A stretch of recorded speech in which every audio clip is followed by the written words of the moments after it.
आत्मीय भाइयों एवं बहनों, आपको पुस्तक सफल जीवन की दिशाधारा लेखक ब्रह्मवर्चस्व से पढ़कर सुना रहे थे। देखें कौन कौन से दोष हैं और कितने दुर्गुण हैं, कितनी दुष्प्रवृत्तियां हैं, दुर्भावनाएं हैं जो हमारे जीवन की उन्नति में बाधक हैं। अभी आपको इसी पे आपको सुनाया था, बताया था। आइए आगे और दोषों पर चर्चा करते हैं अपनी। नंबर 12 आत्मग्लानि, नंबर 13 क्रोध, नंबर 14 प्रतिशोध, नंबर 15 असंतोष और नंबर 16 आलस्य, 17 निर्दयता। इस पर चर्चा करते हैं, पढ़ते हैं और कुछ अच्छा सुनते हैं, चिंतन करते हैं, मनन करते हैं। आइए आपको बताते हैं आत्मग्लानि। आत्मीय भाइयों एवं बहनों, आत्मग्लानि मनुष्य के मन की एक भावना ग्रंथि है जो जाने अनजाने, भूलवश या सावधानी में किए गए पापों पर अत्यधिक पश्चाताप करने से पैदा हो जाती है। आत्मग्लानि वैसे किसी भी दुष्कृत्य पाप पर मनुष्य को पश्चाताप अवश्य होता है और एक सीमा तक यह आवश्यक भी है। जब मनुष्य भविष्य में वैसा न करने का संकल्प करता है, पाप कर्मों से बचने के लिए भूल सुधार का दृढ़ प्रयत्न होता है। ऐसी स्थिति में पश्चाताप मनुष्य का पाप से उद्धार भी कर देता है। लेकिन जब यह सीमा से अधिक बढ़ जाता है, तब आत्मग्लानि का रूप धारण कर लेता है। आत्मग्लानि की स्थिति में मनुष्य सुधार की ओर अग्रसर नहीं होता, वरन अपने आप को पापी, दुराचारी मान बैठता है। इस हीन भावना से उसकी कार्य क्षमता, सृजनशीलता व्यर्थ ही नष्ट होने लगती है। हीन विचारों में डूबे रहने से कई शारीरिक और मानसिक व्याधियां उत्पन्न हो जाती हैं। इस तरह के लोग जीवन भर आत्मग्लानि में डूबे रहते हैं। उनके जीवन की महत्वपूर्ण संभावनाएं नष्ट हो जाती हैं। उसकी महत्वाकांक्षाएं, आशा, अभिलाषाएं, उमंगे असमय में ही मुरझा जाती हैं। ऐसे होनहार, प्रतिभावान, जीवट संपन्न युवकों की संख्या कम नहीं है जो आत्मग्लानि के शिकार होकर अपने जीवन को नष्ट कर लेते हैं। किसी सामान्य सी भूल को बहुत महत्व देकर जीवन भर लज्जा शोक में डूबे रहकर अपराधी की तरह मानसिक परेशानियों में डूबे रहते हैं। साथियों,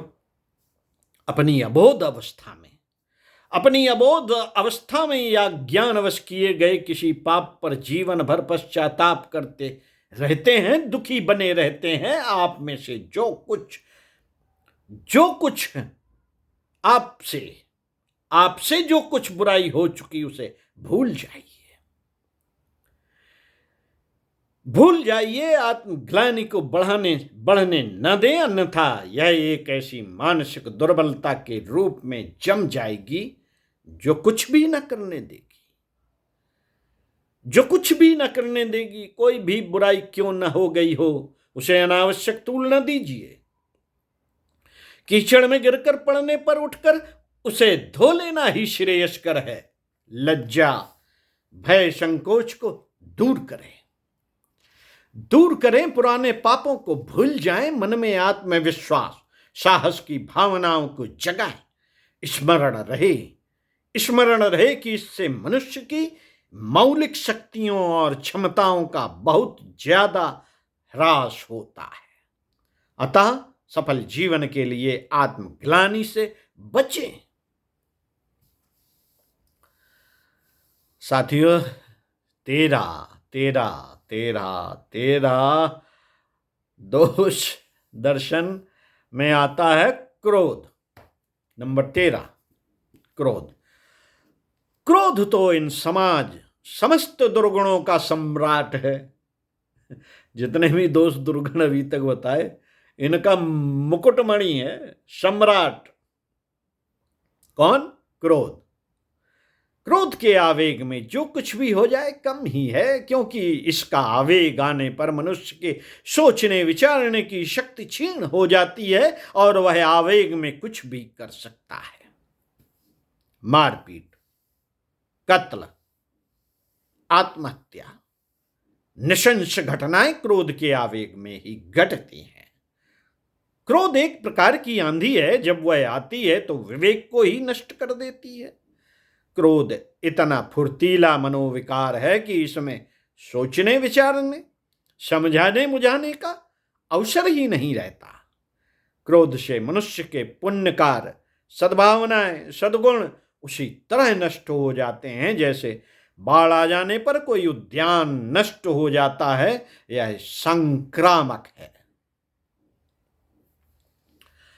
साथियों, ये जो क्रोध है ये संक्रामक है। एक व्यक्ति से दूसरे व्यक्ति तक फैलता है और इस तरह पूरे समाज में अशांति की आग सुलग जाती है। यदि कारणवश क्रोध तत्काल प्रकट नहीं हो पाता या बहुत दिनों तक बना रहता है तो बैर का रूप ले लेता है।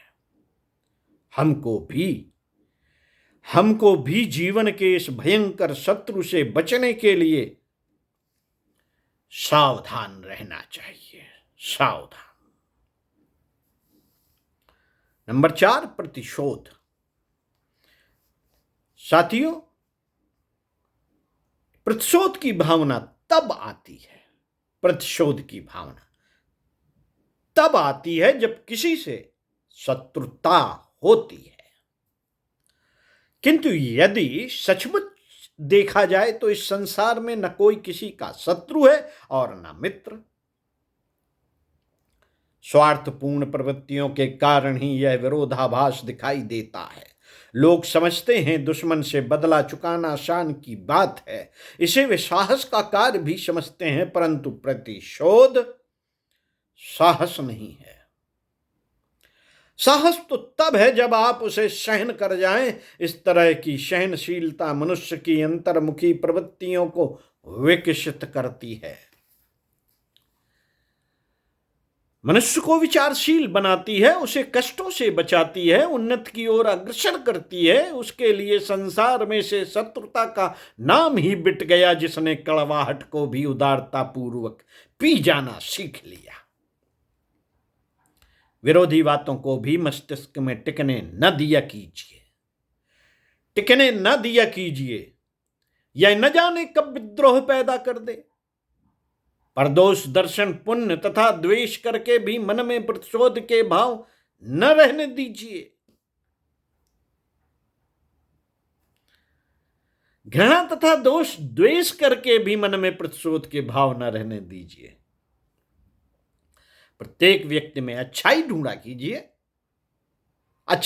कीजिए। गुण ग्राहकता से आपके सद्गुण बढ़ेंगे। घृणा के बदले प्रेम किया कीजिए। किसी का अहित न सोचिए, बन पड़े तो उपकार कीजिए, हित करिए। कोई अपराध भी करता है तो उसे भी क्षमा कर दीजिए। यह मत सोचिए कि इससे आपकी हानि होगी। सद्गुणों की, सद्विचारों की कीमत कई गुना अधिक होकर लौटती है और मनुष्य के अंतःकरण को शीतल बना देती है। सद्भाव सारे वातावरण में फैलकर आपके हृदय में पवित्रता, शांति तथा मैत्री का विस्तार करेगी।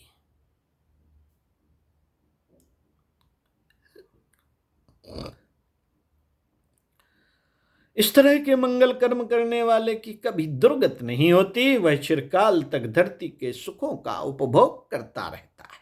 नंबर 15, असंतोष। साथियों, असंतोष एक घातक दुर्गुण है। असंतोष का जन्म अधिकतर ईर्ष्या तथा हिंसा की भावना से होता है। ईर्ष्या तथा हिंसा की भावना से असंतोष पैदा होता है। जब कोई अपने ऊपर दृष्टि डालकर किसी अपने से अधिक धनवान, बलवान अथवा मानवान को देखता है तो यह सोचने लगता है कि यह हमसे अधिक सुखी तथा संपन्न है, प्रगति एवं उन्नत में हमसे बहुत आगे बढ़ा हुआ है, समाज में इसका बहुत मान सम्मान है, जबकि मेरा कम या बिल्कुल नहीं। तब उसे अपने उस लक्षित व्यक्ति के प्रति ईर्ष्या होने लगती है, जो असंतोष को लेकर आती है, और उसके बाद तो एक दूसरे और दूसरे से तीसरे अवगुण के जन्म की लड़ी लग जाती है, जो कि बहुमूल्य मानव जीवन की धूल उड़ा कर रख देती है।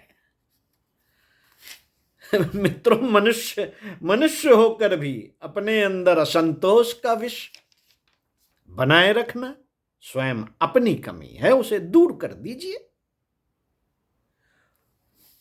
अपनी कमी तो है, उसे दूर कर दीजिए, आप असंतोष से छुटकारा पा जाएंगे। असंतोष से छुटकारा पा जाएंगे। अपने जीवन को उन्नत के मार्ग पर लगाइए। भूलकर भी न तो अपना कम मूल्यांकन कीजिए, न अपने को दीनहीन तथा अभागा मानिए। ईर्ष्या द्वेष से बचकर चलिए। अपनी ओर तथा अपनी परिस्थितियों पर दृष्टि रखिए। तब देखिए कि असंतोष का कोई भी कारण आपके पास नहीं रह जाता। नंबर 16, आलस्य। आलस्य भी एक दुर्गुण है। आइए आलस्य के बारे में सुनते हैं, पढ़ते हैं। मित्रों, दुनिया में यदि कोई भयंकर बीमारी है तो वह है आलस्य पर आलस्य। यह समस्त रोगों का राजा है। उसे मौत से भी अधिक भयंकर कह देना कोई अतियुक्त न होगी। आलस्य के प्रभाव में पड़ने पर मनुष्य की क्रिया शक्ति कुंठित होने लगती है। आलस्य के कुठार द्वारा कल्प वृक्ष के समान उस शरीर की जड़ काटते रहना, उसकी शक्ति, क्षमताओं एवं योग्यताओं को नष्ट करते रहना पाप ही है। पाप ही है जो मानव के महान से महान मनोरथों को चूर कर सकता है। शक्ति, संपन्नता, गौरव, ज्ञान, मान, प्रतिष्ठा, यश, कीर्ति आदि ऐसी कौन सी समृद्धि अथवा ऐश्वर्य है जो शरीर रूपी देवता को प्रसन्न करने पर नहीं मिल सकता? किसी को कोई अधिकार नहीं कि वह उत्तरदायित्व से फिरकर आलस्य, प्रमाद अथवा निष्क्रियता द्वारा पृथ्वी पर भार बने और उसे असुंदर, अव्यवस्थित, अशांत अथवा असुख कर बनाने की क्रिया करे। 17, दोष निर्दयता। मित्रों, आइए निर्दयता के बारे में पढ़ते हैं, सुनते हैं, चिंतन करते हैं, मनन करते हैं और अपने गुणों का विकास करते हैं और अपनी आंतरिक दुर्बलताओं पर, इन दोष दुर्गुणों से लड़कर विजय हासिल करते हैं। चलिए सुनते हैं निर्दयता। मित्रों, आज संसार में प्रतिदिन हजारों लाखों निर्दोष पशु पक्षियों का संहार किया जाता है। कहीं भोजन के लिए, कहीं उनकी अस्थि चर्म का उपयोग करने के लिए, तो कहीं देवी देवताओं के नाम पर बलि के रूप में। इतना ही नहीं, मनोरंजन, शिकार खेलने तथा निशाना साधने के लिए भी न जाने कितने पशु पक्षियों की अकारण हत्या की जा रही है। एक और जहां मनुष्य ईश्वर, जीव, प्रकृति, जड़, चेतन, आत्मा, ज्ञान, विज्ञान की बात करता है, वहीं दूसरी ओर निर्बल, निरीह एवं निर्दोष प्राणियों की गर्दन काट रहा है। क्रूरता संसार में सबसे बड़ा पाप है। किसी प्राणी के प्रति क्रूरता का व्यवहार करने वाला एक प्रकार से अपनी ही आत्मा के प्रति क्रूरता का व्यवहार करता है। संसार के समस्त प्राणियों में एक ही आत्मा का निवास रहता है। अन्याय अथवा अत्याचार को देख सुनकर मौन रह जाने का अर्थ है उस कुकृत्य का समर्थन करना। मौन स्वीकृत का लक्षण माना गया है। अन्याय अथवा अत्याचार का सामर्थ्य भर विरोध करना प्रत्येक विवेकशील एवं धार्मिक व्यक्ति का अनिवार्य कर्तव्य है। अपने स्वभाव की त्रुटियों का निरीक्षण करके उनमें अवश्य सुधार करने के लिए यदि हम तैयार हो जाएं तो जीवन की 3/4 से अधिक समस्याओं का हल तुरंत ही हो जाता है। यह कार्य हमें स्वयं ही करना होगा। अपनी परिस्थितियों का निर्माता मनुष्य स्वयं है। सुख और समुन्नति के लिए आत्म दुष्प्रवृत्तियों से दूर रहने और सत्य, न्याय, समता आदि गुणों का प्रसार उससे ही करना पड़ेगा। हमारी भलाई भी इसी में है। सदाचरण को अपना कर ही हम सुखी रह सकते हैं। हम स्वयं ही अपना उद्धार कर सकते हैं, अन्य कोई नहीं। इसे हृदय में अंकित कर लें मित्रों, इसे हृदय में अंकित कर लें। महात्मा इमर्सन कहा करते थे, मुझे नरक में भेज दो, मैं वहां भी अपने लिए स्वर्ग बना लूंगा। उनका यह दावा इसी आधार पर था कि अपनी निज की अंतःभूमि परिष्कृत कर लेने पर व्यक्ति में ऐसी सूझबूझ की, गुण, कर्म, स्वभाव की उत्पत्ति हो जाती है जिससे बुरे व्यक्तियों को भी अपनी सज्जनता से प्रभावित करने एवं उनकी बुराइयों का अपने ऊपर प्रभाव न पड़ने देने की विशेषता क्षमता सिद्ध हो सके। आत्मीय भाइयों और बहनों, यदि ऐसी विशेषता कोई व्यक्ति अपने में पैदा कर ले तो यही माना जाएगा कि उसने सारे संसार को सुधार लिया। अपना सुधार संसार की सबसे बड़ी सेवा है। ओम शांति।